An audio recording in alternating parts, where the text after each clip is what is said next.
Studio Phenhara बाजार। सुन पतर की ढोरी के तो सुन पतर की ढोरी के तो लड़का से आने कहे तुहरे के घोप कि कहवा के बड़ा का निशानी है। मछली जल की रानी है, चढ़ल मोर जवानी है, कितना के हम लूट ले गईनी, ये हमर कहानी है। मछली जल की रानी है, चढ़ल मोर जवानी है, कितना के हम लूट ले गईनी, ये हमर कहानी है।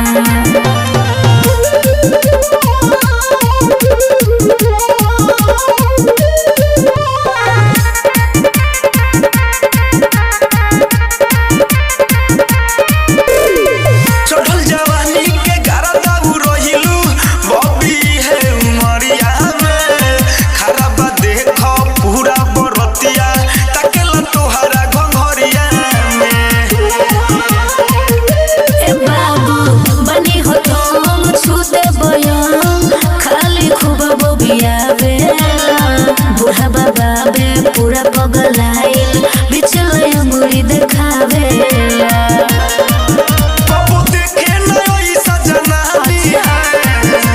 मछली जल की रानी है, चढ़ल मोर जवानी है, कितना के हो लूट ले गईनी, है हमर कहानी है।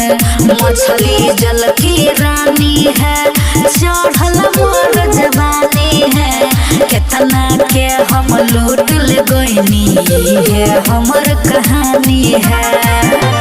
समझे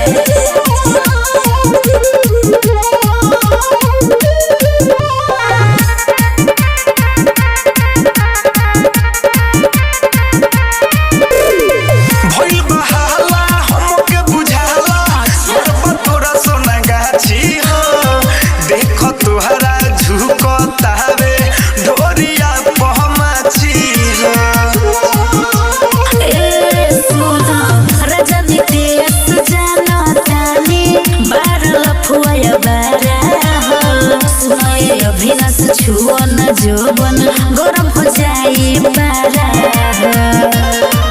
तोहर नाम तका दो तूफानी है। मछली जल की रानी है, चढ़ल मोर जवानी है, कितना के हम लूट ले गईनी, है हमर कहानी है।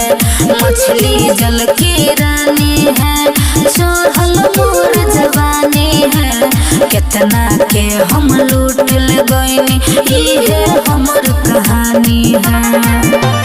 SCP रिकॉर्डिंग स्टूडियो फेनहारा बाजार।